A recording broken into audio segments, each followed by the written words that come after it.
Salam à tous et je suis très heureux de vous retrouver pour une nouvelle vidéo et aujourd'hui on va s'intéresser à ces matchs de qualification pour la Coupe du Monde 2026 concernant les favoris de cette CAN 2023, sachant que ces éliminatoires pour la Coupe du Monde 2026 commencent ce lundi 13 novembre. Alors il faut savoir que toutes les équipes auront pour but de s'imposer pour directement bien se positionner dans leur groupe. Juste avant qu'on commence avec cette vidéo, comme d'habitude, je t'invite à t'abonner, à liker et à commenter cette vidéo. Pensez également à activer les notifications et un très grand merci à l'ensemble des personnes qui feront ça.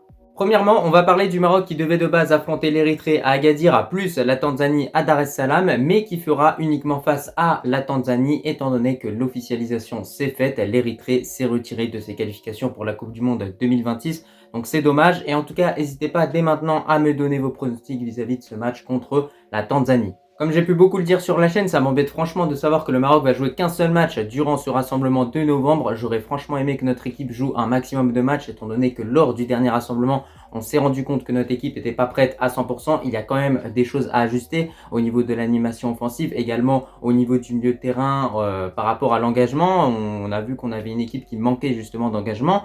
Et en plus de ça, surtout ce qui m'embête vis-à-vis de ce match face à l'Érythrée qui ne prendra pas place, c'est que pour cette CAN 2023, Walid Regragui devra justement publier une liste de 23 joueurs au total. Et donc le fait qu'on va jouer qu'un seul match face à la Tanzanie, ça donne réellement qu'une seule chance aux joueurs de pouvoir montrer réellement de quoi ils sont capables et montrer qu'ils méritent tout simplement de figurer dans la liste pour cette prochaine Coupe d'Afrique. Notre coach fera face à de gros dilemmes. Moi-même, en tout cas, à l'heure actuelle, je ne serais pas capable de vous donner la meilleure liste de 23 joueurs pour cette Coupe d'Afrique parce que franchement, il y a vraiment des choix très durs à réaliser. Il y a vraiment des dilemmes, comme je l'ai dit. Et donc, il y a une chose qui est sûre, c'est qu'à la fin de ce rassemblement de novembre, en tout cas, on aura un peu plus de réponses à nos questions.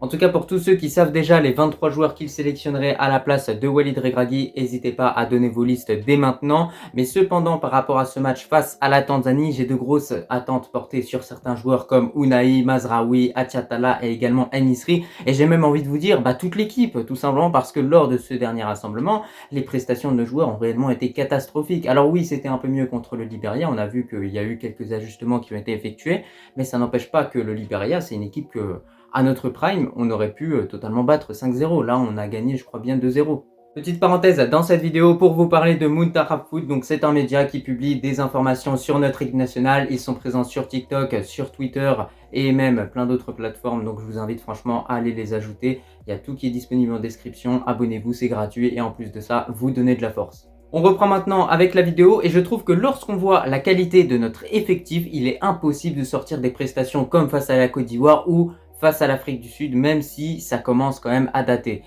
Voilà, moi je pense qu'on a vraiment énormément de joueurs qui jouent en Ligue des Champions, qui jouent vraiment dans des bons clubs. Et au bout d'un moment, il faut que voilà toutes ces bonnes performances que les joueurs réalisent en Coupe d'Europe ou même dans leur championnat, il faut que ces performances-là justement se retranscrivent en équipe nationale. C'est très important. Ce match face aux Tanzaniens, c'est vraiment un vrai test, car c'est exactement la même équipe tanzanienne qu'on va affronter pour entamer la prochaine Coupe d'Afrique en Côte d'Ivoire. Donc moi, je vous le dis honnêtement, il va falloir s'imposer avec autorité et j'espère voir beaucoup plus d'engagement et de détermination de la part de nos joueurs parce qu'au bout d'un moment, on a envie de voir des vrais lions de l'Atlas. On n'a pas envie de voir des chats de l'Atlas, voilà, c'est logique. Donc au bout d'un moment, il va falloir se bouger sur le terrain, il va falloir mettre le pied, aller dans les duels et tout simplement remporter ce match-là avec la manière et également avec un nombre de buts important. Après, ça va être un match compliqué parce que la Tanzanie a souvent de la réussite à domicile et surtout, il y a quelques mois, les Tanzaniens ont réussi à tenir en échec l'Algérie. Alors oui, certes, Belmadi avait mis une équipe B en place, ça n'empêche pas que cette équipe-là a quand même tenu en échec l'Algérie. Bon, après, c'était un match sans enjeu pour les Algériens, donc ça reste assez logique. Mais au niveau de ce match face à la Tanzanie, en tout cas, moi, je vois le Maroc s'imposer sur le score de 2-0 à l'extérieur. J'espère voir un clean sheet, j'espère également voir 2 buts marqués par les Marocains. Parce que voilà, si on gagne ce match-là 2-0 d'entrée comme ça, alors que c'est l'équipe qu'on va justement affronter en premier pour la prochaine CAN, je pense que la confiance, elle va augmenter d'un coup. On va maintenant s'intéresser à nos frères sénégalais qui vont défier le Soudan du Sud le 18 novembre et le Togo le 21 novembre. Ce sont deux très bons matchs pour les hommes d'Aliou Cissé afin de finaliser cette préparation pour la CAN 2023. Même si je préfère vous le dire d'office, selon moi, le Sénégal est l'équipe la plus prête et également le plus gros favori pour cette compétition. Tout simplement parce qu'il y a un groupe qui se connaît bien. C'est souvent les mêmes joueurs qui sont convoqués et surtout, il y a de la stabilité dans cette équipe. Et on sait à quel point la stabilité dans n'importe quelle équipe, au niveau surtout du football africain, c'est vraiment quelque chose de très important et de déterminant. Et surtout, dans cet effectif sénégalais, ce qu'on remarque, c'est qu'on a beaucoup de joueurs qui ont vécu cette CAN 2022 et également cette Coupe du Monde 2022. Donc, il y a des automatismes qui sont déjà présents.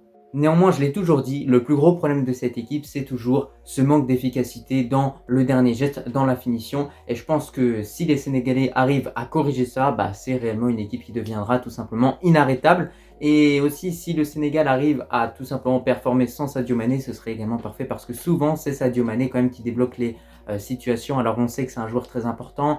Peut-être qu'il y a une dépendance pour ce joueur-là, mais en tout cas, on a vu qu'on s'était trompé par rapport à ça au niveau de cette Coupe du Monde 2022 parce que les Sénégalais se sont hissés quand même jusqu'au huitième de finale sans Sadio Mané. Donc ça, quand même, il fallait le faire et c'est ce qu'ils ont fait. Mais par rapport à ce manque d'efficacité offensivement, j'ai un exemple en tête, c'est ce match face à l'Algérie où le Sénégal s'est incliné et au final s'est procuré énormément d'occasions dans ce match-là.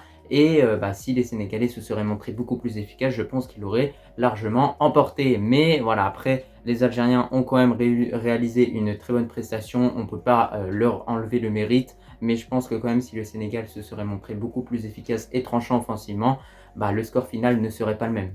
Concernant les deux prochains matchs du Sénégal, je vois les Sénégalais réaliser un sans faute avec une victoire sur le score de 4-0 face au Soudan du Sud et une victoire sur le score de 1-0 face au Togo.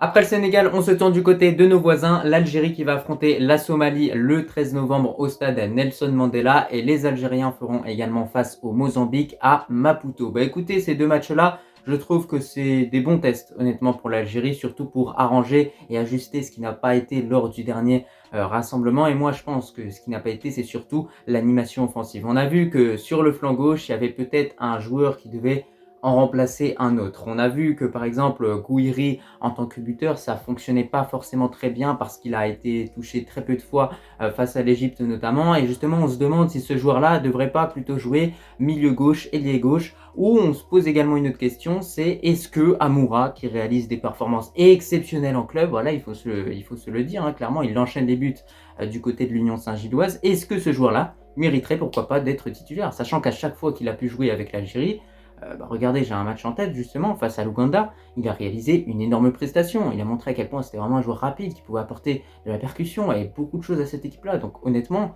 quand on voit ses performances, on se dit qu'il mériterait tout simplement d'être titulaire. Et l'autre question également qu'on se pose, c'est est-ce que Slimani, au vu de ses récentes performances, mériterait pourquoi pas d'être titulaire? Moi je pense que oui honnêtement. Je pense que comme Gouiri n'est pas un pur numéro 9, on pourrait le faire jouer ailier durant un des deux matchs et on pourrait également titulariser Amoura sur un des deux matchs pour voir tout simplement ce que ça donne. On voit quel est le meilleur joueur et ensuite qui méritera tout simplement d'être titulaire. Et en buteur, je pense qu'il faudrait quand même laisser Slimani ou peut-être donner la chance à d'autres buteurs. Par rapport à l'Algérie, je tenais également à dire que j'ai été déçu des performances de Benrahma et Mahrez lors du dernier rassemblement d'octobre face à l'Égypte et du coup face au Cap-Vert. Surtout Benrahma, voilà, qui a eu une altercation avec Belmadi et qui ne figure pas dans la nouvelle liste de Belmadi pour cette trêve internationale de novembre. Donc moi je pense que c'est un joueur qu'on ne verra pas durant la prochaine CAN. Et après j'ai envie de dire que c'est plutôt logique parce que quand tu vois qu'il y a des joueurs qui sont meilleurs que lui, tu les sélectionnes. C'est logique, même si Benrahma reste un cadre, il reste quand même un sacré joueur, on va se le dire techniquement, il est vraiment très très bon. En tout cas, de mon côté, j'espère voir une réaction de la part de Riyad Mahrez et Benrahma. On verra si le joueur arrive à mieux performer en Première Ligue et à être de nouveau convoqué pour la prochaine Coupe d'Afrique. Mais ça va être vraiment compliqué. Et au niveau des Fennecs, concernant ce rassemblement de novembre, je vois l'Algérie s'imposer sur le score de 5-0 face à la Somalie. Et je vois les Algériens également s'imposer sur le score de 2-0 face au Mozambique. On continue avec la Côte d'Ivoire qui va affronter les Seychelles sur sa pelouse et la Gambie à l'extérieur. Je vois les Ivoiriens s'imposer sur le score de 4-0 face aux Seychelles et s'imposer également 2-1 face à la Gambie. Par rapport à cette équipe ivoirienne, j'ai pas grand chose à dire. J'ai sorti une vidéo complète avec une analyse très profonde sur cette équipe-là. C'est un épisode de l'Avant-CAN, je vous invite franchement à aller le voir. Mais voilà, moi je vous ai donné mes pronostics vis-à-vis de cette équipe ivoirienne.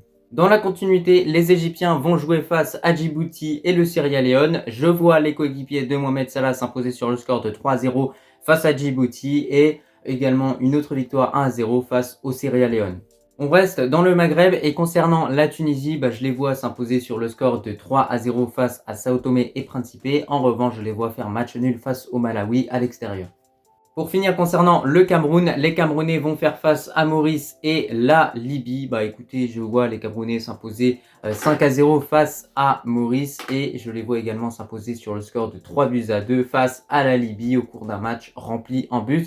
En tout cas, c'était un petit peu tout pour cette vidéo. Vous l'avez vu, on a fait vraiment le tour au niveau de ces matchs de qualification pour la Coupe du Monde 2026 qui vont du coup vite arriver. Hâte de voir tous ces matchs. Franchement, il y a quelques matchs assez sympas, même si c'est pas des affiches de fou. Mais en tout cas, on s'inquiète pas. Dans quelques mois, il y aura du football africain à volonté avec la prochaine CAN. En tout cas, j'espère que cette vidéo t'a plu. Je te remercie si tu l'as regardée dans son entièreté et je te dis tout simplement à la prochaine.